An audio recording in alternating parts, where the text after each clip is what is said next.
अस्सलामुअलैकुम वरहमतुल्लाहि वबरकातुहू। इन्नल हम्दलिल्लाह नहमदुहु व नस्तईनुहु व नस्तगफिरुहु व नऊज़ु बिल्लाहि मिन शुरूरि अनफुसिना व मिन सय्यिआति अअमालिना। मय यहदिहिल्लाहु फला मुदिल्ल लहु व मय युद्लिल्हु फला हादिय लहु। व अशहदु अन ला इलाहा इल्लल्लाह वहदहु ला शरीक लहु व अशहदु अन्ना मुहम्मदन अब्दुहु व रसूलुहु। या अय्युहन्नास इत्तक़ू रब्बकुमुल्लज़ी ख़लक़कुम मिन नफ़्सिन वाहिदा व ख़लक़ मिन्हा ज़ौजहा व बस्स मिन्हुमा रिजालन कसीरन व निसाअ वत्तक़ुल्लाह अल्लज़ी तसाअलून बिही वल अर्हाम इन्नल्लाह कान अलैकुम रक़ीबा। या अय्युहल्लज़ीना आमनू इत्तक़ुल्लाह हक़्क़ तुक़ातिही व ला तमूतुन्ना इल्ला व अंतुम मुस्लिमून। रब्बि इश्रह ली सदरी व यस्सिर ली अम्री वहलुल उक़दतम मिन लिसानी यफ़क़हू क़ौली। மகத்துவமும் மாண்பும் பொருந்திய எல்லாம் வல்ல ஏக இறைவனின் நல்லடியார்களே, அல்லாஹ்வுடைய அருள் பொங்கும் புனிதம் நிறைந்த ரமலான் மாதத்தினுடைய 12வது இரவில் நாம் ஒன்று கொள்ளிருக்கிறோம். உள்ளத்தை வெல்வோம் என்கிற தொடர் தலைப்பின் கீழ் நேற்றைய தினம் உள்ளத்தை பற்றி அல்லாஹ் எந்தெந்த வகைகளில் பேசுகிறான் என்கிற செய்திகளையும், அதில் முதல் 2 வகைகளாக இருக்கிற பாவத்தை அதிகம் தூண்டுகிற உள்ளம் படைத்தவராக நாம் இருந்தால் உள்ளத்தினுடைய பேச்சை செவியேற்று கட்டுப்பட வேண்டுமா அல்லது மறுக்க வேண்டுமா என்கிற முடிவு நம்முடைய கையிலே இருக்கிறது. எனவே அதிகமாக பாவங்கள் தூண்டப்படும் போது அதிலிருந்து நாம் தவிர்த்து கொள்ள வேண்டும் என்கிற செய்தியையும், தவறு செய்து முடித்துவிட்டு உள்ளத்தில் வருகிற குற்ற உணர்ச்சிகளுக்கு நம்முடைய உள்ளத்திற்கு நாம் சில நியாயமான காரணங்களை சொல்லி அந்த உள்ளத்தை சமாதானப்படுத்தாமல் நாம் செய்த தவறை ஒப்புக்கொண்டு அல்லாஹ்விடத்தில் அந்த உள்ளத்தோடு பாவ மன்னிப்பு கேட்க வேண்டும் என்கிற செய்திகளையும் நேற்றைய தினம் பார்த்தோம். அது நம்முடைய உள்ளத்தை நாம் எப்படி அணுக வேண்டும் என்று அல்லாஹ் சொன்ன செய்திகள். இது இல்லாமல் அல்லாஹ் உள்ளம் பற்றி ஏராளமான இடங்களில், திருமறை குர்ஆனில் சில இடங்களில் நேரடியாகவும் சில இடங்களில் மறைமுகமாகவும் நமக்கு படிப்பினை தருகிற ஏராளமான செய்திகளை அல்லாஹ் பேசுகிறான். அந்த செய்திகளை நாம் கொஞ்சம் அறிந்து கொள்ளுகிற பொழுது நம்முடைய உள்ளத்தினுடைய முக்கியத்துவத்தை நாம் அறிந்து கொள்ள முடியும். ஏன்னா மனிதனுடைய பண்பை பொறுத்த வரைக்கும் எந்த ஒன்று அவனுக்கு முக்கியமாக தெரிகிறதோ, எந்த ஒன்று அவனுக்கு மிக தேவையாக இருக்கிறதோ அதைத்தான் மனிதன் பராமரிப்பான், அதைத்தான் மனிதன் கவனிப்பான். அது சரியாக செயல்படாவிட்டால் மனிதன் கவலைப்படுவான், அதை சரியாக பார்த்து கொள்ள வேண்டும் என்று கூடுதல் கவனம் செலுத்துவான். அப்போ எது ஒன்று பயன் தருமோ அதை நோக்கித்தான் நம்முடைய எல்லா கவனமும் இருக்கும், அதை நோக்கித்தான் நம்முடைய எல்லா சிந்தனையும் இருக்கும். நமக்கு எது முக்கியம் இல்லைன்னு நம்முடைய பார்வையில் தெரிகிறதோ அதை பற்றி நம்ம பெரிய கவலையும் கொள்ள மாட்டோம். கவலைங்கிறது இருந்தாலும் கூட அது பெரிய அளவுக்கு நம்மளை சிரமப்படுத்துகிற அளவுக்கான ஒரு விஷயமாக நம்ம கருத மாட்டோம். பொதுவாக எல்லா வீடுகள்லையுமே ₹1 ₹2 கீழே நம்ம ஹால்லையோ கட்டில் கீழேயோ டேபிள் கீழேயோ விழுந்து கிடக்கும். அது எல்லா வீடுகள்லையும் நடக்கும். ₹2 விழுந்து கிடக்கு, விழுந்த ₹2 கட்டளை நகர்த்தி ஒரு 5 நிமிஷம் செலவு பண்ணி எடுக்கணும் அப்படின்னா பெரும்பாலான நேரங்களில் அது எதுக்கு இப்போ கட்டளை நகர்த்திக்கிட்டு மறுபடியும் அடுக்கி அப்புறம் எடுத்துக்குவோம் அப்படிங்கிற ஒரு சிந்தனை ஏற்படும். அது ஏன் அப்படி அந்த இடத்துல ₹2க்கான அந்த கவனம் ஏன் அப்படி வந்துச்சுன்னா ₹2க்கு நம்ம கொடுத்த முக்கியத்துவம் அவ்வளோதான், முக்கியத்துவம் அவ்வளோதான் அப்படிங்கிறதுனால தான் அதுக்கு இவ்வளோ உழைப்பு தேவையில்லை அப்படின்னு நம்ம நினைக்கிறோம். இந்த அளவுக்கு அதை பராமரித்தா போதுன்னு நம்ம நினைக்கிறோம். வாய்ப்பு கிடைக்கும் போது எடுத்துக்குவோம் அப்படின்னு நினைக்கிறோம். அதுவே எந்த வீட்டிலையாவது கீழே கட்டலில் டேபிளில் ஒரு ₹2000 கீழே கிடந்து பார்க்க முடியுமா? எந்த வீட்டிலையுமே அப்படி ஒரு விஷயத்தை பார்க்கவே முடியாது. ஏன்னா 2000க்கான முக்கியத்துவத்தை அறிஞ்சதுனால தான் அதை நாம் பராமரிக்கிறோம், பாதுகாக்கிறோம். ஒருத்தருக்கு ஒரே ஒரு ஆண் பிள்ளை இருக்கிறது, ஒருத்தருக்கு 4 ஆண் பிள்ளைகள் இருக்கிறார்கள். 4 ஆண் பிள்ளைகள் வைத்திருப்பவரும் தன்னுடைய பிள்ளைகள் மேலே பாசம் காட்டுவார். அதை அந்த பாசத்தை விட யாருக்கு ஒரு ஆண் பிள்ளை இருக்கிறதோ ஒரு பெண் பிள்ளை இருக்கிறதோ அவர் காட்டுகிற பாசம் கூடுதலாக இருக்கும். ரெண்டுமே ஆண் பிள்ளை தான், ரெண்டுமே பெண் பிள்ளை தான், ரெண்டுமே நமக்கு பிறந்த நம்ம பாசம் ஊட்டி வளர்த்த பிள்ளைகள் தான். இருந்தாலுமே அது எதுக்கு அதிகமான முக்கியத்துவம் கொடுக்கணும்னு தெரியுதோ அதை நோக்கி நம்முடைய பராமரிப்பும் நம்முடைய சிந்தனையும் மாறுது. அது மாதிரி அல்லாஹ் நம்முடைய உள்ளத்தை பற்றி ஏராளமான செய்திகளை சொல்லுகிறான். அந்த செய்திகளை நாம் புரிந்து கொள்ளுகிற போது நம்முடைய உள்ளம் எவ்வளவு முக்கியமானது அப்படிங்கிறத நம்ம தெரிஞ்சுக்க முடியும். அதை நாம் தெரிந்து கொண்டால் நம்முடைய உள்ளத்தை எப்படி சரி பண்ணலாம், நம்முடைய உள்ளத்தை எப்படி பராமரிக்கலாம், தப்பான வழிக்கு போகாமல் எப்படியெல்லாம் சரி பண்ணணும், எப்படி உள்ளத்தின் மூலமாக நம்ம நிம்மதியான வாழ்க்கை வாழணும் அப்படின்லாம் அப்போ தான் முயற்சி எடுப்போம். நமக்கு வியாபாரம் முக்கியம், தொழில் முக்கியம், படிப்பு முக்கியம், வேலை முக்கியம், அப்படியே அது முக்கியம், அப்படியே அதிலேயே கவனம் செலுத்தி கொண்டு இருக்கும்போது உள்ளத்தில் கவனம் செலுத்தலைன்னா அந்த மனிதன் மிக விரைவாக ஒன்றுமே இல்லாதவனாக மாறி போய் விடுவான். அப்போ உள்ளம் முக்கியமானது அப்படின்னு மார்க்கம் சொல்லுகிற உள்ளத்தை மார்க்கம் எங்கே வைக்கிதுங்கிற செய்தியை தெரிஞ்சுக்கும் போது தான் எப்படி வியாபாரத்துக்கு முக்கியத்துவம் கொடுக்குறோமோ, குடும்பத்துக்கு முக்கியத்துவம் கொடுக்குறோமோ, மற்ற வேலைகளுக்கு முக்கியத்துவம் கொடுக்குறோமோ, அது மாதிரி உள்ளத்துக்கும் முக்கியத்துவம் கொடுப்போம். அப்படி அல்லாஹ் உள்ளம் குறித்து பல இடங்களில் பேசுகிறான். உதாரணமாக நாம் நோக்கிற நோன்பை எடுத்துக்கொள்ளுங்கள். ரமலான் மாதத்தில் எல்லா முஸ்லீம்களுமே பெரும்பாலும் நோன்பு நோக்கிறோம். எல்லாருடைய உள்ளத்தில் இருக்கிற செய்தி என்ன? இந்த நோன்பின் மூலமாக அல்லாஹ் எனக்கு சொர்க்கத்தை வழங்குவான் அப்படிங்கிற ஒரே ஒரு சிந்தனை ஆழமாக இருக்க போய் தான் எல்லா முஸ்லீம்களும் நோன்பு நோக்கிறோம்.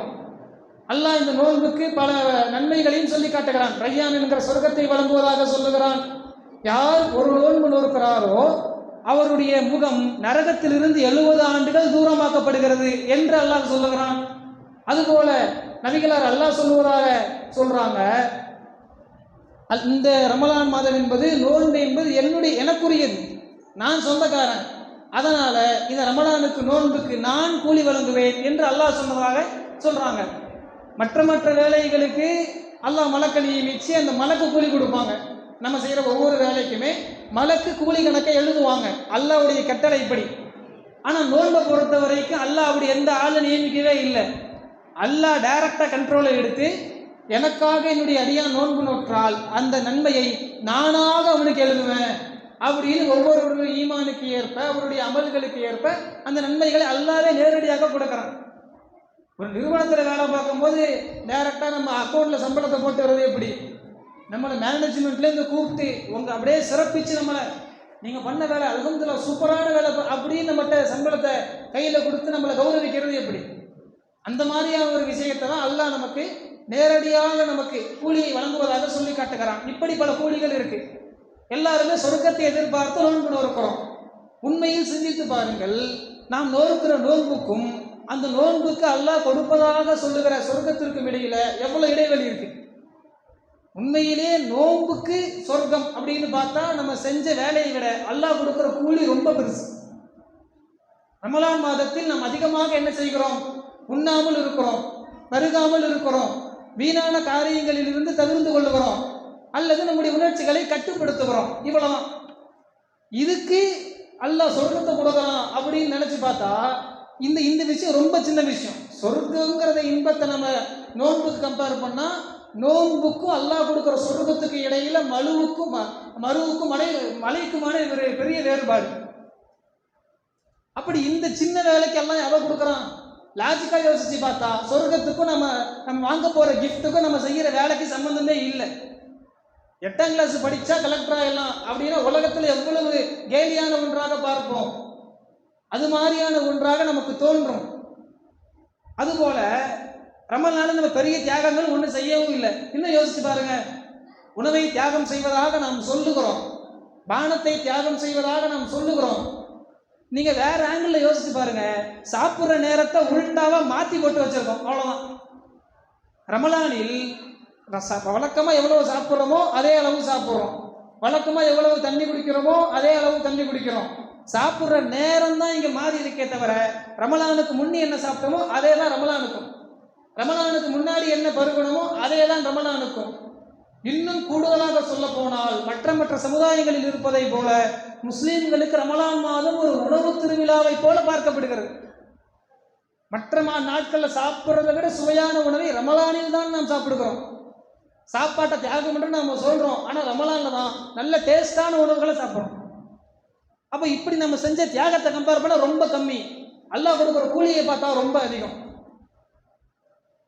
இது எப்படி சாத்தியமாகுது அப்படிங்கும் போது அல்லாஹ் இதற்கான பதிலை திருமறை குர்ஆனிலேயே சொல்லுகிறான், உங்களுக்கு முன் சென்றோர் மீது நோன்பு கடமையாக்கப்பட்டதை போல உங்கள் மீதும் நோன்பு கடமையாக்கப்பட்டுள்ளது.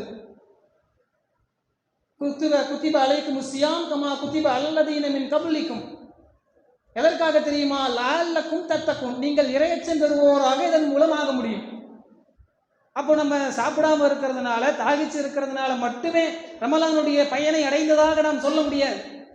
ரமலானுடைய பயனை அடைந்ததாக சொல்ல வேண்டுமே ஆனால் இறையச்சத்தை நாம் பெற்றிருக்க வேண்டும். இறையச்சத்தை பெறுவதுதான் ரமலானுடைய நோக்கம் என்று சொன்னால், நீங்க எல்லா விஷயத்தையும் எடுத்து பாருங்க. இறையச்சம் எங்கே இருக்கிறது? இறையச்சம் எங்கே துவங்குகிறது? இறையச்சத்தினுடைய ஆணி வேறு எது என்று சிந்தித்து பார்த்தால் இறையச்சம் நம்முடைய உள்ளத்திலிருந்து பிறக்கிறது. நம்ம தொழுகிற ஒருத்தர் தொழுவதனாலே இறையச்சவாதியா? நோன்பு நோக்கிறோம், நோன்பு நோற்பதனாலே இறையச்சவாதியா?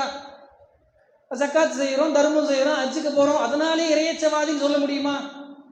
மேலோட்டமாக சொல்லலாம், அப்படிதான் சொல்லணும். ஆனால் உண்மையிலேயே அப்படியான்னு பார்த்தா அப்படி இருக்க வாய்ப்பு கம்மி. உண்மையில யாருடைய உள்ளத்தில் இறையச்சம் இருக்கிறதோ அவர்கள் தொழுகையாளியாக இருப்பார்கள். தொழுகையாளியாக இருக்கிற எல்லாரும் இறையச்சவாதியாக இருப்பாங்கன்னு சொல்ல முடியாது.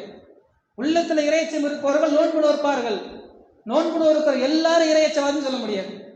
இறையச்சம் இருக்கிற எல்லாரும் ஹஜ்ஜு பண்ணுவாங்க, தர்மம் பண்ணுவாங்க, தர்மம் என்ற ஹஜ்ஜு பண்ற எல்லாரும் இறையச்சவாதின்னு சொல்ல முடியாது. அப்போ நாம் செய்கிற எல்லா செயல்பாடுகளும் எல்லா அமல்களும் நம்முடைய உள்ளத்தை பொறுத்து அமைந்திருக்கிறது. உள்ளம்தான் பேஸ்மெண்ட். இந்த இறையச்சம் இல்லாமல் நீங்கள் எந்த காரியத்தை செய்தாலும் அந்த காரியத்தை அல்லாஹ் நிச்சயமாக தூர எறிந்து விடுவான். இதற்கு ஏராளமான செய்திகள் மார்க்கத்தில் கூட சொல்லப்பட்டிருக்கிறது. அல்லாஹ் திருமறை குர்ஆனிலே பேசுகிறான், ஃபவைலுல் முஸல்லீன், தொழுபவருக்கு கேடுதான். நம்ம இந்த மாதிரி வசனத்தை யோசிச்சு பார்த்துருக்க மாட்டோம். தொழாதவனுக்கு கேடு அப்படிங்கும் போது விளங்க முடியுது, தொழுதல்னா கேடுதான். ஆனா அல்லாஹ் சொல்லுகிறான், தொழுபவர்களுக்கு கேடு. எப்படி தெரியுமா? அல்லதீஹும் அன் ஸலாத்திஹிம் சாஹூன், அவர்கள் தொழும்போது கவனமற்று தொழுதார்கள், பிறருக்கு காட்டுவதற்காக தொழுதார்கள். அப்ப என்ன இல்லாம போயிடுச்சு? தொழுகைங்கிற செயல்பாடு இருந்துச்சு, இல்லாம போனது என்ன? உள்ளத்துல இறையச்சம். உள்ளத்தை சரி பண்ணி இருந்தால் இறையச்சம் இருக்கும், இறையச்சம் இருந்தால் தொழுகை சரியா இருக்கும், தொழுகை சரியா இருந்தால் அமல் ஏற்றுக்கொள்ளப்பட்டிருக்கும். அப்போ நம்முடைய தொழுகையாக இருந்தாலும் இன்னும் ஒரு செய்தி, நம்ம எல்லாரும் கேள்விப்பட்ட ஒரு செய்தி, நாளை மறுமையில் அல்லாஹ் 3 பிரிவினரை விசாரிப்பான். அந்த 3 பிரிவுகளுமே அல்லாஹ்வுக்காக அதிகமான நன்மைகளை உலகத்தில் செய்தவர்கள். ஒருத்தவர் அல்லாஹ் இடத்துல வருவார், அவருக்கு அல்லாஹ் அதிகமான பொருளாதாரத்தை வழங்கி இருப்பான். அல்லாஹ் அவர் இடத்துல கேட்பான், உங்களுக்கு நான் பொருளாதாரத்தை கொடுத்தனே, நீங்க என்ன செஞ்சீங்க? அல்லாஹ் உனக்காக தர்மம் பண்ண. அல்லாஹ் சொல்லுவான், நீ எனக்காக தர்மம் பண்ணல, தர்மம் பண்ணா உன்னை வல்லல்னு பேசுவாங்கிறதுக்காக வேண்டி நீங்க தர்மம் பண்ணீங்க. எதற்காக வேண்டி நீங்கள் தர்மம் செய்தீர்களோ உலகத்துல கிடைச்சிருச்சு, மறுமையில் ஒன்றும் இல்லை, அதனால நரகத்துக்கு போங்க, அவரை நரகத்துக்கு அனுப்பிச்சிருவோம். அதுபோல அல்லாஹ்வுக்காக அல்லாஹ்வுடைய மார்க்கத்தை பிரச்சாரம் செய்தவர் வருவார். அவரிடத்துல கேட்போம், உங்களுக்கு நான் அறிவை கொடுத்தனே, இல்மு கொடுத்தனே, இதை வச்சு நீங்க என்ன செஞ்சீங்க? யா அல்லாஹ் உனக்காக மார்க்கத்தை பிரச்சாரம் பண்ண. அப்போ அல்லாஹ் சொல்லுவான், நீ எனக்காக வேண்டி நீ செய்யல, மார்க்கத்தை இதை சொன்னா நம்மளை பெரிய கல்வியாளர்னு நினைப்பாங்க, நம்மளை பெரிய டேலண்டான ஆளுன்னு நினைப்பாங்க, அப்படிங்கிறதுக்காக நீ செஞ்ச. எதுக்காக வேண்டி செஞ்சு அது உலகத்துல கிடைச்சிச்சு. ஒரு கூலி எதிர்பார்த்து பண்ணீங்க, மறுமை கூலி எதிர்பார்த்தா மறுமையில கிடைக்கும், உலக கூலி எதிர்பார்த்தீங்க, உலகத்துல கிடைச்சிருச்சு. இனிமே மறுமையில ஒண்ணே இல்லை, அவரை நரகத்துக்கு. அதுவும் நல்ல கொள்கையை சொன்னவர், தப்பான கொள்கையை சொன்னவராக இருந்தா சொன்னதுக்காகவே நரகத்துக்கு போயிடுவார். சரியான கொள்கையை சொன்னவர் அல்லாஹ் விசாரிக்கும் போது அல்லாஹ்வுக்காக செய்யல, நரகத்துக்கு. அதுபோல தர்மம் பண்ண ஆளு தப்பான விஷயங்களுக்கு காசு பணத்தை கொடுத்திருந்தா அதுக்கே நரகத்துக்கு போயிடுவாரு. அல்லாஹ்வுக்காக வேண்டி நல்ல காரியங்களுக்கு தர்மம் செய்தவர் தான் நாளை மறுமையில அல்லாஹ் அவர் செய்த தர்மத்தை தூக்கி எறிந்து விடுவான். அல்லாஹ்வுக்காக உயிரை விட்ட 3வது பிரிவினர் அவர்கள் வருவார்கள். உங்களுக்காக வீரத்தை கொடுத்தனே, ஆற்றலை கொடுத்தனே, அல்லாஹ் உனக்காக போரில் கொல்லப்பட்டேன், நீ எனக்காக வேண்டி கொல்லப்படலை, உன்னை வீரன்னு மக்கள் எல்லாம் போற்றணுங்கிறதுக்காக வேண்டி கொல்லப்பட்ட, எல்லாம் உலகத்தில் உன்னையை பற்றி பேசிட்டாங்க, நரகத்துக்கு போ. இப்போ இந்த விஷயங்களை எல்லாம் நீங்க தொகுத்து யோசிச்சு பாருங்க. எல்லாரிடத்துலையுமே செயல்பாடு இருந்தது. நம்ம செயல்பாடு தான் நம்ம இறையச்சம் நினைக்கிறோம்ல, எல்லாரிடத்துலையுமே செயல்பாடு இருந்துச்சு. இல்லாம போனது என்ன? இறையச்சம். இறையச்சம் எங்கே இருந்து வருகிறது என்றால் உள்ளத்திலிருந்து நம்முடைய இறையச்சம் நம்முடைய செயல்பாட்டை வச்சு நம்ம இறையச்சத்தை தீர்மானிக்கவே முடியாது. நம்முடைய உள்ளத்தை வைத்து தான் நாம் தீர்மானிக்க முடியும். அதுவும் அடுத்தவருடைய இறையச்சத்தை தீர்மானிக்க முடியாது. நம்மளுடைய இறையச்சத்தை வச்சு தான், நம்மளுடைய உள்ளத்தை வச்சு தான் நம்ம இறையச்சத்தை நாம் மட்டும்தான் தீர்மானிக்க முடியும். வேற யாரும் தீர்மானிக்க முடியாது. அப்போ நம்முடைய உள்ளம் தான் எல்லாவற்றிற்குமான அடிப்படையாக இருக்கிறது. அப்போ அல்லாஹ் உள்ளத்தை எங்க வைக்கிறான் பாருங்க. ஒருத்தருக்கு நாளைக்கு சொர்க்கம் எல்லா காரியத்தையும் செஞ்சே இருந்தாலும் கூட உள்ளம் சரியில்லை அப்படின்னா, உள்ளத்துல மிஸ்டேக் இருக்கு அப்படின்னா எல்லாத்துக்கும் எரிச்சிருவோம். அப்ப இந்த இடத்துல இன்னொரு செய்தி யோசிச்சு பாருங்க. ஒருத்தர் அல்லாஹ்வுக்காக உலகத்தில் வாழும்போது 1 கோடி ரூபாய் தர்மம் செய்திருக்கலாம். உள்ளத்துல கோளாறு. அல்லாஹ் 1 கோடி தூக்கி எறிஞ்சிட்டு அந்த செய்தி உணர்த்துற பாடம் என்ன தெரியுமா? நாம் உலகத்தில் வைத்திருந்த 1 கோடியை விட நம்முடைய உள்ளம் பெருசு. நாம் கற்றறிந்த மார்க்கத்தை பிரச்சாரம் பண்ணமே, அந்த பிரச்சாரம் செய்வதற்கான அறிவை விட நம்முடைய உள்ளம் பெருசு. அல்லாஹ்வுக்காக உயிரை கொடுக்கணும்னு உள்ளத்துல எவ்வளவு உறுதி வந்துச்சு, அவ்வளவு உடல் ஆற்றல் வந்துச்சு. உடலில் இருக்கிற எல்லா ஆற்றலையும் விட நம்முடைய உள்ளம் பெருசு. உள்ளம் அந்த இடத்துல தூக்கி அல்லாஹ் வைக்கிறதுனாலதான் அதுல ஒரு கோளாறு வந்தா கீழே இருக்க எல்லாத்தையும் எல்லாம் தள்ளி விட்டுரும். சில நேரங்களில் உள்ளத்துல எல்லாம் சரியா இருந்து கீழே இருக்க விஷயங்கள்ல சின்ன சின்ன பிழைகள் இருந்தா கூட அல்லாஹ் அதை மன்னிச்சிருவான். தொழுகையில மறதியாக சில விஷயங்களை மறந்துடுறோம், அதை எல்லாம் மன்னிச்சிருவான். நோன்புல மருந்து தண்ணி குடிக்கிறோம், அதை எல்லாம் மன்னிச்சிருவான். தர்மம் செய்யணும்னு நினைக்கிறோம், மறந்துடும், அதை எல்லாம் மன்னிச்சிருவான். உள்ளம் சரியா இருந்து உள்ளத்துல இறையச்சம் சரியா இருந்தா செயல்பாடுகள்ல சில குறை இருந்தால் கூட எல்லாம் மன்னிச்சிருவான். செயல்பாடுகள் 100க்கு 100 இருந்து உள்ளத்துல சின்ன சிக்கல் இருந்தா அல்லாஹ் தூக்கி எறிஞ்சிருவான். அப்ப நம்முடைய செயல்பாடுகள் நம்முடைய இறையச்சத்தை பொறுத்து அமைகிறது. நம்முடைய இறையச்சம் என்பது நம்முடைய உள்ளத்தை பொறுத்து அமையுது. அப்போ உள்ளத்திற்கு மார்க்கு கொடுக்கிற இடம், அந்த உள்ளத்தை வச்சுதான் அவருக்கு சொர்க்கமா நரகமா என்கிற முடிவு தீர்மானிக்கப்படுகிறது. அதுபோல இன்னும் சில இடங்களில் அல்லாஹ் பேசுகிறான். அல்லாஹ் ஒருவருக்கு நன்மை வழங்குவதாக இருந்தான், அல்லாஹ் அவருக்கு உலகத்திலேயோ மறுமையிலேயோ இவர் சொர்க்கம்னு அல்லாஹ் அவருக்கு முடிவு செஞ்சுட்டான். அவருடைய உள்ளத்தை அதுக்கேற்ற மாதிரி எல்லாம் உலகத்திலேயே டியூன் பண்ணிடுவோம். அவரே நினைச்சா கூட அந்த தவறின் பக்கம் அவர் உள்ள போவாது. அல்லாஹ் ஒருத்தருக்கு சொர்க்கம்னு முடிவு பண்ணிட்டான்னா அவருடைய மாற்ற வேண்டியது அவருடைய உள்ளத்தில் அல்லாஹ் எழுதின புரோகிராம் எல்லாம் மாற்றி விட்டுருவான். மாற்றி விட்டதுனால அவர் சொர்க்கவாசியினுடைய அந்த நிலையோடையே தன்னுடைய வாழ்க்கையை வாழ்ந்து மரணிக்கக்கூடிய நிலையை அவர் அடைவார். அதுபோல திருமறை குர்ஆன்ல கூட ஏராளமான வசனங்களை அல்லாஹ் திருமறை குர்ஆன்ல நமக்கு சொல்லி காட்டுகிறான். இன்னமல் முஃமினூன அல்லதீன இதா ذுக்கிரல்லாஹ், இறை நம்பிக்கை கொண்டவர்கள் யார் தெரியுமா? அவர்களிடத்தில் அல்லாஹ்வுடைய வசனங்கள் எடுத்து கூறப்பட்டால், சொல்லி காட்டப்பட்டால், வஜ்லத்து குலூபுஹும், அவர்களுடைய உள்ளங்கள் நடுநடுங்கும். உள்ளத்தை அல்லாஹ் சரி பண்ணிட்டானா, அல்லாஹ்வுடைய வசனம் வந்தா அல்லாஹ் பார்க்கறான், அல்லாஹ் கேட்கறான் அப்படிங்கிற ஒரு அச்ச உள்ளத்தில் ஏற்படும். அதுபோல இன்னும் ஏராளமான இடங்களில் இந்த உள்ளம் குறித்து சொல்லும் போது காஃப் அந்த புகை தோழர்கள் அவர்களுடைய செய்தியை பற்றி அல்லாஹ் பேசிக்கொண்டே வருகிறான். அவங்க அல்லாஹ்வுக்காக அல்லாஹ்வை மட்டும் வணங்கணும் அப்படிங்கிற சிந்தனையோடு வாழ்ந்து அவங்களுக்கு பெரிய எதிர்ப்பு ஏற்பட்டு குகையில் தஞ்சம் புகுவார்கள். தஞ்சம் புகுந்த நேரத்தில் அவர்களுக்கு அவங்க சொன்ன வாசகங்களை எல்லாம் அல்லாஹ் சொல்லி காட்டுகிறான் திருமறை குர்ஆன். எதிர்ப்பு வரும்போது அவங்க எந்த நிலையில நின்று சில விஷயங்களை சொன்னாங்க, அவங்க அந்த சொன்னதுக்காக அல்லாஹ் அவங்களுக்கு என்ன கொடுத்தான் அப்படின்னு சொல்லும்போது அந்த குகை தோழர்கள் சொன்னார்கள், வானத்தையும் பூமியையும் படைத்த இறைவனே எங்களுடைய இறைவன், அவனை தவிர வேறு யாரையும் நாங்கள் வணங்க மாட்டோம். அப்படி நாங்கள் செய்தால் அநியாயமான கூற்றையே சொல்லியவர்களாகி விடுவோம் என்று அவர்கள் சொன்னார்கள். அதன் மூலமாக அவர்களுடைய உள்ளத்தை நாம் உறுதிப்படுத்தினோம். அந்த உறுதியையும் அந்த மென்மையையும் அந்த ஆற்றலையும் யாருக்கு அல்லாஹ் நாடுகிறானோ, யார் நல்ல உள்ளம் கொண்டவராக நல்ல சிந்தனை கொண்டவராக இருக்காரோ அவருக்கு அல்லாஹ் வழங்குவான்.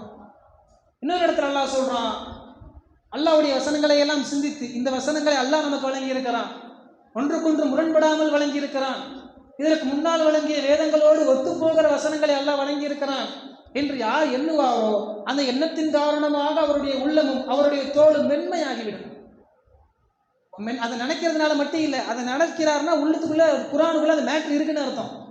உள்ளத்தை மென்மையாக்குகிற உள்ளத்தை சீர்படுத்துகிற மேட்ரு உள்ள இருக்கு. அதன் காரணமாகத்தான் அதை வாசிச்ச உடனே இந்த வசனத்தை அல்லாஹ் கொடுத்துருக்கான, நம்ம உள்ளத்துக்குள்ள இருக்க பிரச்சனைக்கு டைரக்டா நமக்கு அட்வைஸ் பண்ண மாதிரி எல்லாம் கொடுத்துருக்கான அப்படின்னு நினைக்கும் போது நம்முடைய உள்ளம் மென்மையாக மாறி. இப்படி நன்மை நாடுபவர்களுக்கு சில விஷயம், அதுபோல் அல்லாஹ் ஒருத்தரை வழிகெடணும்னு நினச்சிட்டான்னு வைங்க, அவரே நினச்சாலும் வர முடியாது. நபியே வந்து அவருக்கு பிரச்சாரம் பண்ணாலும் சரி எடுபடாது. அப்படி ஒருத்தரை கெடுக்கணும்னு நினைச்சாலும் நரகத்துக்கு நல்லா முடிவு பண்ணிட்டானா உள்ளத்தில் அடிச்சிருவான் அல்லாஹ். அது ஏராளமான வசனங்கள் குர்ஆனில் இருக்கிறது. அதை சொல்ல ஒன்றாக சொல்ல நேரம் இல்லை. மேலோட்டமாக சொல்வதாக இருந்தால் அல்லாஹ் இது போன்ற தீய நபர்களை பற்றி பேசும்போது அவர்களுடைய உள்ளத்தில் நாம் முத்திரை ஏற்படுத்தி விட்டோம், அவர்களுடைய உள்ளத்தில் நாம் திரையை ஏற்படுத்தி விட்டோம், அவர்களுடைய உள்ளத்தில் பூட்டுகள் தொங்குகிறதா, சிந்திக்க மாட்டார்களா அப்படின்னு கேட்கிறான். அவர்களுடைய உள்ளங்கள் குருடாகி விட்டது என்கிறான். அவர்களுடைய உள்ளம் துருபிடித்து விட்டதா என்கிறான். இப்படி அல்லாஹ் கெடுக்குன்னு நரகத்துக்குன்னு முடிவு பண்ணிட்டானா என்னென்ன முயற்சி பண்ணாலும் வராது. மூசா நபி சமுதாயம் எவ்வளவு தொல்லை பண்ணாங்க. மூசா நபி கவலையோடு அந்த சமுதாயத்தை பார்த்து கேட்கிறார். இவ்வளவு தொல்லை பண்ணாங்க சமுதாயத்தை பார்த்து, உங்களுக்காக நான் அனுப்பப்பட்ட தூதர் என்பதை நீங்கள் அறிந்து கொண்டுமா என்னை தொல்லை செய்கிறீர்கள்? நம்புனாங்க, அல்லாஹ்வுடைய தூதர் தான் மூசா அப்படி நம்புனாங்க. நம்பியும் தொல்லை பண்ணாங்க. அப்ப மூசா நபிக்கு எவ்வளவு கவலை இருக்கும். அப்படி கவலை இருக்கும்போது அந்த அந்த கவலையின் வெளிப்பாடாக அந்த மக்கள்கிட்ட மூசா நபி கேட்குறாங்க. அதுக்கு அல்லாஹ் அடுத்த இடத்துல பதில் சொல்றான். அதே வசனத்துல அவர்கள் தடம் புரண்டு போயிட்டாங்க. மூசாவை காதில் வாங்கக்கூடாதுன்னு முயற்சி பண்ணி அப்படி போயிட்டாங்க. அவர்கள் அப்படி தடம் புரண்டு சென்றதன் காரணமாக அவர்களுடைய உள்ளத்தையும் நாம் தடம் புரள செய்து விட்டோம். இனி வரவே மாட்டோம். அப்போ அல்லாஹ் ஒருவருக்கு நன்மை நாடுவதாக இருந்தாலும் அவருடைய உள்ளத்தை சரி செய்கிறான். ஒருவரை அல்லாஹ் தண்டிப்பதாக இருந்தாலும் அவருடைய உள்ளத்தில் தான் சில ப்ரோக்ராமை மாற்றுறான். எல்லா வேலையும் எங்கே நடக்குதுன்னா உள்ளத்துக்குள்ள நடக்குது. நம்ம வாழ்றதும் நல்ல நபராக இருப்பதும் நம்முடைய உள்ளத்தினுடைய ப்ரோக்ராம் எப்படி இருக்கோ, நாம எப்படி அமைக்கிறோமோ அப்படி. நாம கெட்டு போறதோ நம்முடைய உள்ளத்தை நாம எப்படி பார்க்கிறோமோ அப்படி. அதனால்தான் நபிகளார் கேட்டார்கள் அல்லாஹ்விடத்துல, யா முகல்லிபுல் குலூப் சப்பித் கல்பி அலா தீனிக், உள்ளங்களை புரட்டக்கூடியவனே என்னுடைய உள்ளத்தை உன்னுடைய மார்க்கத்தை நோக்கி புரட்டு. ரசூலுல்லாஹ் கேட்டாங்க. ரசூலுல்லாஹ் கேட்டாங்க. நம்ம நினைச்சு பார்க்க முடியுமா? முன்பின் பாவங்கள் மன்னிக்கப்பட்டு உயர்ந்த தரஜால இருக்க ரசூலுல்லாஹ் சொல்றாங்க, என்னுடைய உள்ளத்தை உன்னுடைய மார்க்கத்தை நோக்கி புரட்டு. அப்போ இதுல நமக்கு எவ்வளவு பெரிய பாடம் இருக்கு. ரசூலுல்லாஹ் அவங்க உள்ளம் சரியாகணும்னு கேட்கிறாங்கன்னா இன்றைக்கு நாம் நம்முடைய உள்ளத்தை எந்த அளவிற்கு பக்குவப்படுத்த வேண்டும், இந்த உள்ளத்திற்கு மார்க்கம் எவ்வளவு முக்கியத்துவம் வழங்கி இருக்கிறது என்பதை நாம் விளங்கிக் கொள்ள வேண்டும். அதுபோல இது எல்லாமே உள்ளம் பற்றி. அல்லாஹ் ஒருத்தர் நன்மை நாடுனா உள்ளத்தை மாற்றுவான், அல்லாஹ் ஒருத்தர் கெட்டதை நாடுனா உள்ளத்தை மாற்றுவான். நம்முடைய எல்லா அமல்களும் உள்ளம் பொறுத்து ஏற்றுக்கொள்ளப்படுவதும் நிராகரிக்கப்படுவதும் இருக்கிறது. அதுபோல நம்முடைய உள்ளம்தான் எல்லா விஷயங்களுக்குமான அடிப்படை. நம்முடைய உள்ளத்தில் நம்ம சரியாக நம்முடைய உள்ளத்தை பக்குவப்படுத்தி கொண்டால், நம்மளால் பல நேரங்கள் நம்மளால் உள்ளத்தை பக்குவப்படுத்தவே முடியாது, அதை அல்லாஹ் கிட்ட தான் ஒப்படைக்கணும். ஆனால் முயற்சி நம்ம கிட்ட இருக்கணும். அந்த முயற்சியில் ஈடுபட்டு அல்லாஹ் இடத்துல ஒப்படைச்சி உள்ளத்தை பக்குவப்படுத்தினா, இன்றைக்கு நாம் நினைக்கிறோம் பல விஷயங்கள்லாம் முடியல, இயலலை, சிரமம், கவலை, எல்லா விஷயமும் நம்ம நடப்போம். உலகத்தில் என்ன மாதிரி கவலை யாருக்கு இல்லை, என்ன மாதிரி துக்கம் யாருக்கு இல்லை, என்ன மாதிரி சிரமப்பட்டவன் யாருமே இல்லை, என்ன மாதிரி டிப்ரெஷன்ல யாருமே இல்லை, என்னைய மாதிரி ஓவர் திங்கிங்ல எல்லாமே நம்ம, என்ன மாதிரி உலகத்துல கஷ்டப்பட்ட ஆளே இல்லை அப்படின்னு எல்லாரும் நினைக்கிறோம். நம்முடைய உள்ளத்தை நாம் சரி செய்து கொண்டால் எல்லாத்தையும் சமாளிச்சிடும். இது ஏதோ ஒரு இந்த தலைப்பு உள்ள மக்கள் கேட்கணுங்கிறதுக்காக வேண்டி சொன்ன மேட்ரு இல்லை. உண்மையிலேயே அது என்னென்னவெல்லாம் சான்றுங்கிறத அடுத்தடுத்த நாட்களில் கூட பார்ப்போம். இந்த செய்தியை வலுப்படுத்துகிற மாதிரி ஒரு செய்தி அல்லாஹ் குர்ஆனில் பேசுகிறான். மூசா அலைஹிஸ்ஸலாம் அவர்களுடைய வரலாறு நம்ம எத்தனையோ முறை படித்திருப்போம், எத்தனையோ முறை இந்த வாசகங்களை கேட்டிருப்போம். நமக்கு கவலை வரும்போது, துக்கம் வரும்போது, பிரச்சனை வரும்போது, என்னடா இது அப்படின்னு அடுத்த நிலைக்கு போக முடியாமல் நிற்கும் போது இந்த வசனத்தை உங்க கவலையோடு பொறுத்து நீங்கள் படித்து பாருங்கள். மூசா நபி இடத்துல இருந்து இந்த வசனத்தை படித்து பார்க்கணும். மூசா நபி ஃபிரௌனுடைய சமுதாயத்தில் இருந்து ஒரு நபரை கொலை செய்து விடுகிறார்கள், தெரியாம அடிக்கிறாங்க, மௌத்தாயிரம். அதன் பிறகு கொலை குற்றவாளியாக ஃபிரௌனுடைய சமுதாயத்தால் தேடப்படுகிறார்கள். நாடு விட்டு நாடு வேற ஊருக்கு போய் தங்குறாங்க. அங்க தங்கி அங்க திருமணம் பண்ணி மீண்டும் அவர்களுடைய ஊருக்கே திரும்ப வர்றாங்க. திரும்ப மனைவியோடு வரும்போது ஒரு இடத்துல மூசா நபி நிறுத்தி அல்லாஹ் பேசுகிறான். துவா என்கிற ஒரு பள்ளத்தாக்கில் மூசா நபி இடத்துல அல்லாஹ் உரையாடுகிறான். அந்த உரையாடலிருந்து நாம் பெற வேண்டிய படிப்பினையும் பாடமும் இன்னும் அதிகமாக இருக்கு. ஒவ்வொரு ஆங்கிள் சிந்திச்சா ஒவ்வொன்றும் இருக்கும். குர்ஆனுடைய சிறப்பே என்னன்னா, அது என்ன செய்தி சொல்லுதோ நம்ம அந்த ஆங்கிள் இருந்து மட்டும் யோசிப்போம். அது ஆழமா அதுக்குள்ள இருக்க ஒவ்வொரு பொருளையும் யோசிச்சு பார்த்தா ஒவ்வொரு ஆளும் படிக்க படிக்க அவருடைய உள்ளத்துல என்ன பிரச்சனையோ அதுக்கு தகுந்த மாதிரி குர்ஆன் பேசும். பொதுவா நம்ம சொல்றோம்ல, குர்ஆன் உலகத்தில் இருக்கிற எல்லா பிரச்சனைகளுக்குமான தீர்வு என்கிறோம். உலகத்தில் இருக்கிற எல்லா பிரச்சனையும் நீங்க பட்டியல் போட்டு ஒரு புத்தகமா எழுதுங்க, குர்ஆனை மாதிரி 10 மடங்கு புத்தகம் பெருசா இருக்கு. அப்போ 10 மடங்கு பிரச்சனை அதிகம். அப்போ சொல்யூஷன் எப்படி 1ல் 10 பங்கா இருக்கும்? குர்ஆன் எல்லாத்துக்கும் தீர்வு தானே.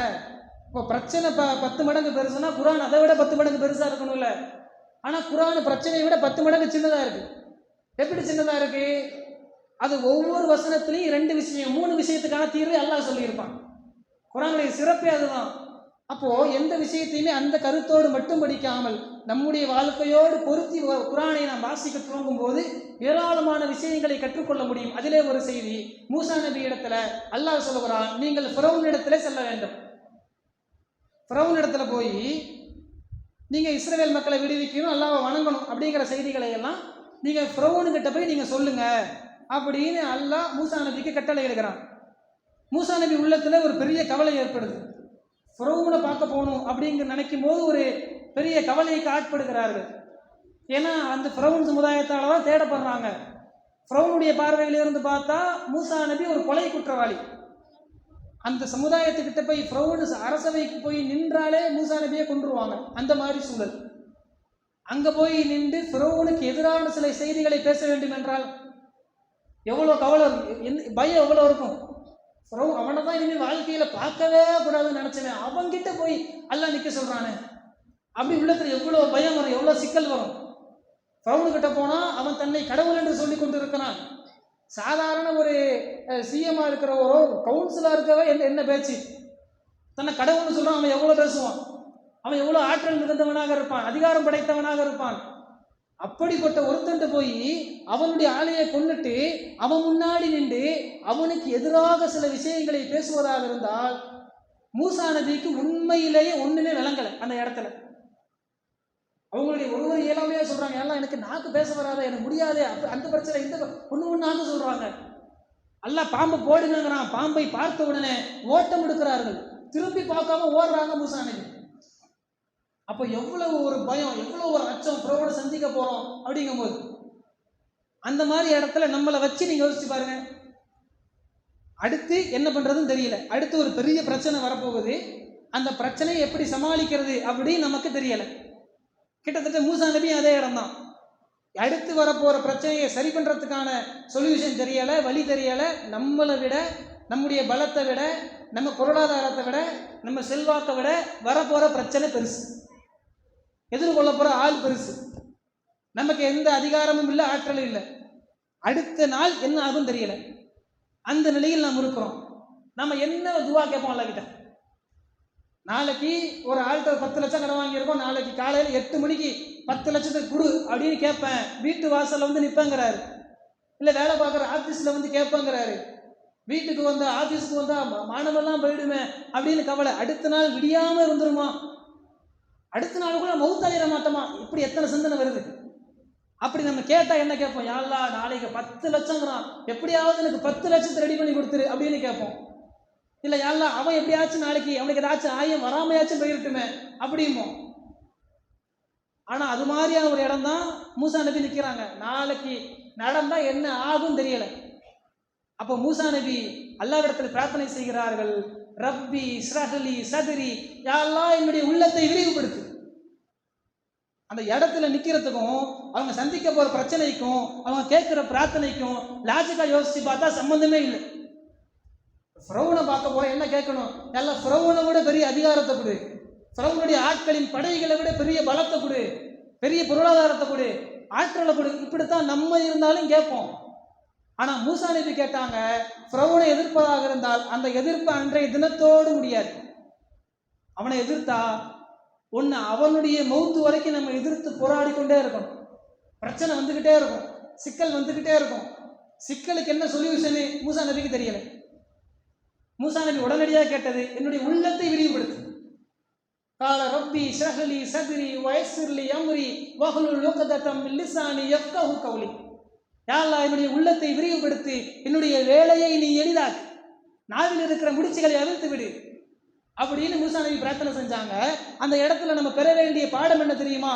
நமக்கு வாழ்க்கையில் என்னவோ பெரிய பிரச்சனை வருவதாக நாம் நினைக்கிறோம், உண்மையில் பிரச்சனையாகவும் இருக்கலாம். அப்படி பிரச்சனை வருகிற நேரங்களில் நம்மில் எத்தனை பேர் அந்த பிரச்சனையை சமாளிப்பதற்கான உறுதியான உள்ளத்தை எல்லாரிடத்துல கேட்டிருக்கோம்? உறுதியான உள்ள வந்துருச்சுன்னா எவ்வளவு பெரிய பிரச்சனையும் சரி பண்ணிடலாம். மூசா நபி அப்படிதான் சரி பண்ணாங்க. ஃபிரௌனுடைய சபைக்கு செல்லுகிறார்கள். ஃபிரௌன் இருக்கிறான். பயந்த மூசா நபி, பாம்பை பார்த்து ஓட்டம் எடுத்த மூசா நபி, ஃபிரௌனுக்கிட்ட போகணுமா அப்படின்னு நினைச்ச மூசா நபி, கொலை குற்றவாளி என்கிற குற்ற உணர்வோடு வாழ்ந்த மூசா நபி ஃபிரௌனுடைய சபைக்கு சென்று பேசுகிறார்கள். யா ஃபிரௌன் இன்ன ரசூலும் ரப்பில் ஆலமீன், ஃபிரௌனே அகிலத்தையும் படைத்த அல்லாஹ்விடமிருந்து நான் வந்திருக்கிறேன். இன்னைக்கு சாதாரண ஒரு முதலமைச்சர் யாராச்சும் பேரை சொல்லி கேள்விப்படுவோமா? யாரும் சொல்ல மாட்டாங்க. அப்போ கடவுள்னு சொல்ற ஆளுக்கு எவ்வளவு பீடிகை போட்டிருக்கணும், ஃபிரௌன் காலத்தில் எவ்வளவு பீடிகை போட்டிருப்போம். அப்படிப்பட்டவரே இப்படிப்பட்டவரே அன்பின் உறைவிடமே பாசத்தின் படை எவ்வளவு வந்திருக்கும். எந்த பீடிகையும் இல்லை, எடுத்த உடனே பேர் ஃபிரௌன். அல்லாஹ் என்ன அனுப்பியிருக்கிறான், அல்லாஹ் கிட்ட இருந்து வந்திருக்கேன். அப்படி போய் நின்றாங்களே, அவங்கள்ட்ட எது மாறுச்சு? அந்த அவங்க போய் சந்திக்கிறதுக்குள்ள அவர்கள் இடத்துல பெரிய செல்வாக்கு வந்துருச்சா, பெரிய பலம் வந்துருச்சா? அல்லாஹ் சில ஆற்றல்களை கொடுத்தான். அந்த ஆற்றலும் மூசா நபி கையில இல்லை, அதை விளைவிக்கணும். நம்ம கூட நினைப்போம், அல்லாஹ் தான் மூசா நபிக்கு கைத்தடி பாம்பா மாறுற மாதிரி ஒன்று கொடுத்தானே, அல்லாஹ் தான் மூசா நபிக்கு கைகளை வெண்மை ஏற்படுத்துற மாதிரி அற்புதம் கொடுத்தானே நம்ம நினைக்கலாம். ஆனால் அந்த அற்புதங்கள் வழங்கப்பட்டிருந்தாலும் அது மூசா நபி கையில இல்லை. நினைச்ச நேரத்துல எல்லாம் மூசா நபி யூஸ் பண்ண முடியாது. இப்படி ஒன்று இருக்குன்னு தெரியும், அதை எப்போ யூஸ் பண்றது எப்படி யூஸ் பண்றது மூசா நபிக்கு தெரியாது. அதனால மூசா நபி கேட்டாங்க, யா அல்லாஹ் உள்ளத்தை விரிவுபடுத்தி. அந்த உள்ளத்தோடு ஃபிரௌனை சந்திக்கிறார்கள். அந்த சபையில் நடந்த வாக்குவாதத்திற்கு இடையில மூசா நபியுடைய பதிலுக்கு கேள்விக்கு பதில் சொல்ல முடியாமல் ஃபிரௌன் திகைத்து போகிறான். எப்படி நடந்துச்சு? உள்ள மாறிடுச்சு, அவ்வளவுதான். இன்றைக்கும் கூட எத்தனை பேர் தற்கொலை பண்றதுக்கான காரணத்தை எடுத்து பாருங்க. அடுத்த நாள் என்ன பண்றதுன்னு தெரியல, வாழ்க்கையில அடுத்த முடிவு என்னன்னு தெரியல, அடுத்த நிகழ்வு என்னன்னு தெரியல, இப்படி நினைக்க போய் தானே தற்கொலை பண்றாங்க. நேற்று வரைக்கும் பெரிய பணக்காரராக இருந்து ஒரே நாளில் நஷ்டமாகி ரோட்டுக்கு வந்துட்டோம், நாளைக்கு என்ன அப்படிங்கிற கேள்வி. நேற்று வரைக்கும் நாளைக்குங்கிறதுக்கு ஒரு பெரிய பேக்கப் இருந்துச்சு. ஆனால் எல்லாம் இழந்த உடனே நாளைக்கு என்னங்கிற ஒரு பெரிய கேள்விக்குறி. நாளைக்கு என்ன செய்கிறது? நாளைக்கு பொருளாதார ரீதியாக நான் யார்? நாளைக்கு ஒரு ஒரு குடும்ப தலைவனாக நான் யார்? நாளைக்கு ஒரு மனிதனா நான் யார்? சராசரி பசி எடுக்குமே, பசிக்கு என்ன பண்ண போறோம்? இப்படின்னு ஒன்றுக்குமே அடுத்த நிலை என்னன்னு தெரியும் போது தான் மனிதன் தற்கொலை செய்கிறான். உண்மையிலே சொல்யூஷன் இருக்கிற யாருமே தற்கொலை செய்யவே மாட்டாங்க. சொல்யூஷன், நாளைக்கு ஒரு பிரச்சனை இருக்கு, பிரச்சனைக்கான தீர்வு என்ன அப்படின்னு தெரிந்திருக்கிற யாருமே தற்கொலை முயற்சியின் பக்கம் போவதே கிடையாது. யார் போவாங்கன்னா, சொல்யூஷன் தெரியல, அடுத்து என்ன பண்றதுன்னு கையில் நம்ம கையில் இல்லை, உண்மை இல்லை அப்படின்னு நினைக்கிற நிராயுதபாணியாக தன்னை கருதுபவர்கள் தான் தற்கொலைக்கு முயல்கிறார்கள். அதுக்கும் கூட டோல் ஃப்ரீ நம்பர் வச்சிருக்கான். அப்போ தோணும் போது அந்த நம்பருக்கு அடித்து பேசணும், அவங்க நம்மள்கிட்ட பேசுவாங்க, அந்த தற்கொலை சிந்தனையிலிருந்து நம்மளை மாற்றுவாங்க. அப்படியே மாறினாலும் கூட என்ன மாறுச்சு? தற்கொலை பண்ணணுங்கிற சிந்தனை வந்துருச்சு. உதாரணத்துக்கு தற்கொலை பண்ணணுங்கிற சிந்தனை வந்துருச்சு, டோல் ஃப்ரீ நம்பருக்கு அடிச்சிட்டோம், அங்கேருந்து நம்மகிட்ட பேசுகிறாங்க, ஃபோனை கட் பண்ணும்போது தற்கொலை பண்ண வேணான்னு முடிவெடுத்துட்டோம். இந்த இடப்பட்ட கேப்பில் என்ன மாறுச்சு? எனக்கு இருந்த கடன் பிரச்சனை குறைஞ்சிருச்சா? குடும்ப பிரச்சனை குறைஞ்சிருச்சா? சிக்கல் குறைஞ்சிருச்சா? பட்ட அவமானம் குறைஞ்சிருச்சா? எதுவும் குறையல. 5 நிமிஷம் ஃபோன் காலுக்கு பிறகு மாறினது என்னுடைய உள்ளம் மட்டும்தான். அந்த உள்ளம் மட்டும் மாறுது, அடுத்த நிமிஷம் பார்த்துக்கலாம் அப்படிங்கிற சிந்தனை வருது. அப்படி ஒரு பேராற்றல் நம்முடைய உள்ளத்திற்கு இருக்கிறது. அப்படிப்பட்ட அந்தஸ்தை, அப்படிப்பட்ட உயர்வை ஒவ்வொருவருடைய உள்ளத்திற்கும் அல்லாஹ் வழங்கியிருக்கிறான். அந்த ஆற்றலை பயன்படுத்தி, அந்த ஆற்றலை வீணாக்காமல் அதை எப்படி நாம் சரியான முறையில் பயன்படுத்தி அதை நாம் எப்படி வெற்றி கொள்வது, மேலும் அந்த உள்ளம் எப்படி செயல்படுது அப்படிங்கிறதையும் இன்ஷா அல்லாஹ் நாளை தினம் பார்த்ததன் மூலமாக படிப்பினை பெறக்கூடிய மக்களாக அல்லாஹ் உங்களையும் என்னையும் ஆக்குவானாக. வாஹிர் தவானா அல்ஹம்துலில்லாஹி ரப்பில் ஆலமீன். அஸ்ஸலாமு அலைக்கும் வரஹ்மத்துல்லாஹி.